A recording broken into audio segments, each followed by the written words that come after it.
देखो इस क्वेश्चन में दिया है कि दो car P and Q are moving in the same direction on a road. ठीक है, इसमें दिया है कि एक्सेलरेशन ऑफ जो P है वह increases linearly with time where as Q has acceleration which is constant. तो बताना है अपने को कि टोटल नंबर ऑफ क्रॉसिंग एक दूसरे को कितने बार क्रॉस करेंगे यह अपने को बताना है। ठीक है, यहाँ पे तो अगर हम लोग मान लें कि मेरा दो कार है, एक कार है P यहाँ पे है और दूसरा है Q। अब मैं P को 1 से डिनोट कर रहा हूँ और Q को 2 से। मान लेते हैं तो इसका स्पीड जो है इनिशियल U1 इधर है और इस डायरेक्शन को मैं पॉजिटिव ले रहा हूँ।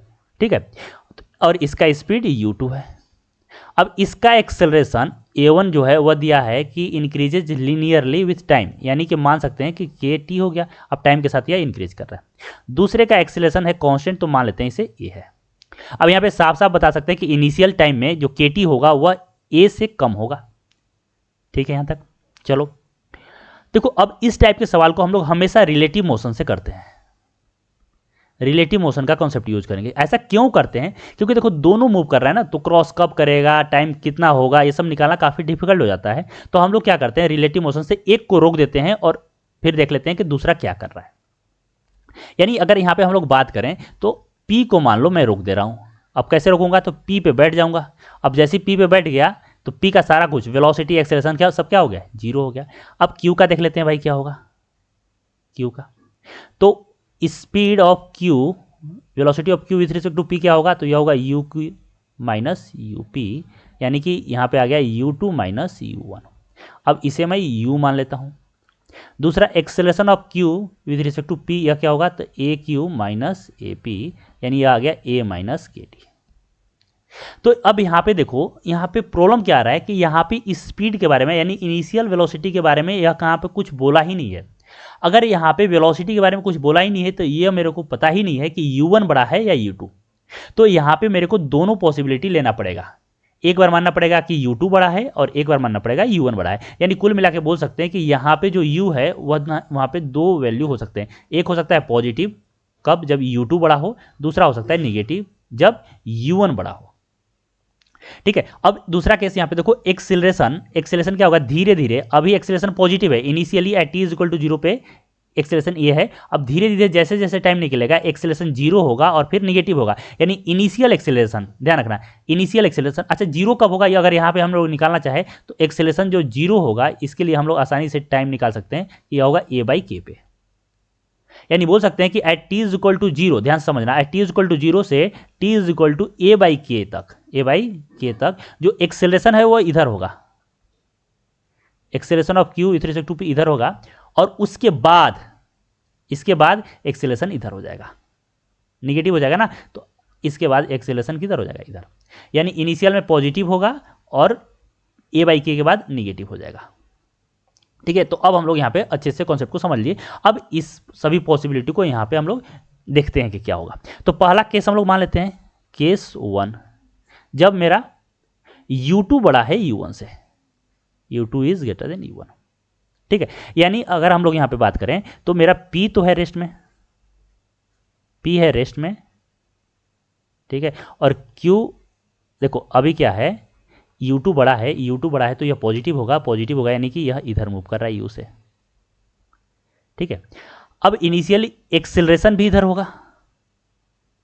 ठीक है, अब कुछ देर यह आगे जाएगा, देखो यहाँ पे यह आगे मूव करना स्टार्ट कर देगा, यहाँ से मूव करेगा करेगा करेगा करेगा। अब यहाँ पे एक्सेलरेशन हो गया 0, ठीक है, अब यहाँ पे बढ़ेगा, अब आगे एक्सेलरेशन 0 क्योंकि t इज इक्वल टू आ गया A/K। ठीक है, अब एक्सेलरेशन इधर क्या होगा, एक्सेलरेशन लगेगा इस डायरेक्शन में। अब इस डायरेक्शन में लगेगा तो धीरे धीरे वेलोसिटी 0 होगा और फिर इधर ये आ जाएगा। एक्सेलरेशन देखो T/K के बाद हमेशा इधर ही लगेगा क्योंकि T बड़ा हो जाएगा ना, T बढ़ता चला जाएगा तो यह नेगेटिव होता चला जाएगा, तो फिर यह इधर आएगा, तो ऐसे ऐसे ऐसे ऐसे ऐसे आएगा।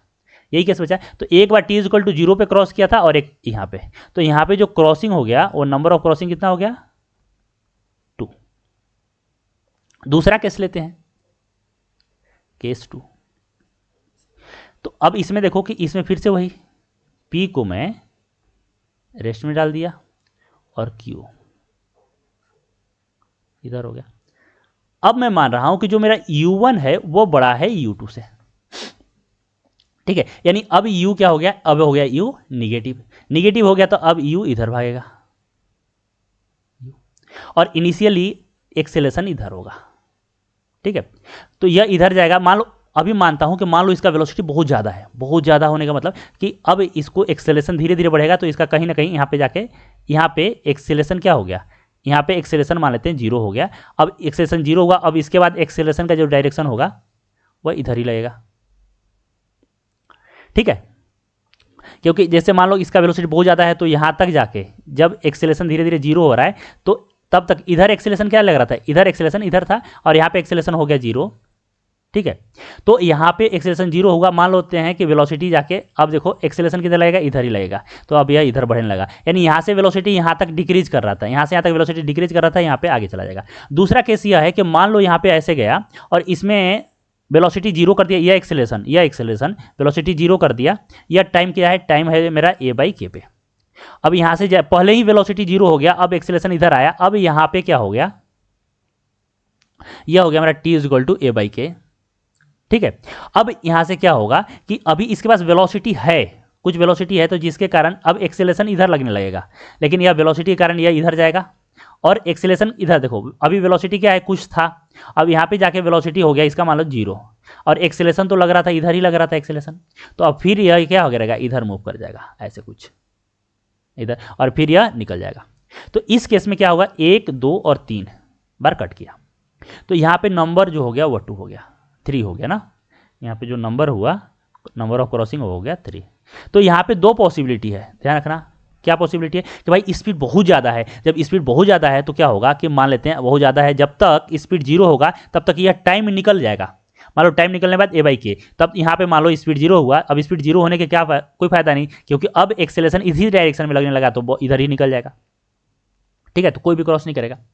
समझ में आया कि नहीं आया, एक ही बार यहाँ पे रहेगा और यह इधर निकल जाएगा। दूसरा केस क्या था, दूसरा केस ये था कि स्पीड मान लो कम है, स्पीड कम है तो मान लो यहाँ पे स्पीड 0 हो गया और यहाँ पे अभी टाइम नहीं हुआ है, टाइम a/k से कम ही है, a/k से कम है, तो एक्सेलेरेशन अभी भी इधर लग रहा है, तो 0 के बाद फिर एक्सेलेरेशन के कारण यह वेलोसिटी इधर आएगा। और मान लो यहाँ पे मान लेते हैं, चलो यहाँ पे मान लेते हैं या यहाँ पे मान ले कि t a/k हो गया, मतलब अब एक्सेलेरेशन 0 हो गया, लेकिन यहाँ पे वेलोसिटी है तो वेलोसिटी तुरंत 0 नहीं होगा ना, क्योंकि अब यहाँ इसके बाद एक्सेलेरेशन इस डायरेक्शन में लगने लगेगा, तो धीरे धीरे वेलोसिटी को 0 करेगा, तो यह यहाँ पे आ जाएगा। यानी एक बार यहाँ पे क्रॉस कर चुका, अब वेलोसिटी 0 होगा, एक्सेलेरेशन इधर लग रहा था, तो फिर यह इधर मुड़ा देगा, तो आ गया n/3, n = 3। तो जो maximum possible number of crossing होगा वो कितना होगा, 3 होगा। तो जो इसका आंसर होगा वो होगा 3। तो आई होप आपको वीडियो पसंद आया हो, तो वीडियो को लाइक कीजिए, चैनल को सब्सक्राइब कीजिए। कुछ पूछना है तो कमेंट सेक्शन में मेंशन कीजिए, मैं रिप्लाई जरूर करूंगा। आज के लिए इतना ही, थैंक यू सो मच।